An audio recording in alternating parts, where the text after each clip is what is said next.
Welcome to పూరా local. సినీ నటుడు M&M party chief Kamal Haasan రాజ్యసభకు వెళ్లనున్నారు. ఈ విషయాన్ని తమిళనాడు సీఎం స్టాలిన్ నేతృత్వంలోని డీఎంకే పార్టీ ప్రకటించింది.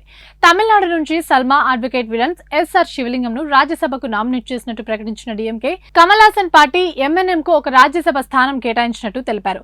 పొత్తులో భాగంగా ఈ నిర్ణయం తీసుకున్నట్టు తెలుస్తుంది. గత ఏడాది లోక్సభ ఎన్నికల ప్రచారం కోసం డీఎంకే నేతృత్వంలోని కూటమితో కమల్ హాసన్ కు చెందిన ఎంఎన్ఎం చేతులు కలిపింది. ఈ ఏడాది రాజ్యసభ ఎన్నికలకు కూటమిలో భాగంగా ఎంఎన్ఎం ఒక స్థానాన్ని కూడా దక్కించుకుంది. 2024 లోక్సభ ఎన్నికల సమయంలో మద్దతిచ్చినందుకు ఒప్పందంలో భాగంగా సీఎం ఎంకే స్టాలిన్ కమల్ కు రాజ్యసభ సీట్ను హామీ ఇచ్చినట్టు సమాచారం.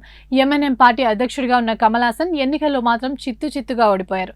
ఒక్క సీటు కూడా గెలవలేకపోయారు. ఆ తరువాత డీఎంకే పార్టీకి మద్దతిస్తూ వస్తున్నారు. ఈ క్రమంలోనే కమల్ హాసన్ ను రాజ్యసభకు ఎంపీగా పంపించాలని డిసైడ్ అయిందని డీఎంకే పార్టీ తెలిపింది.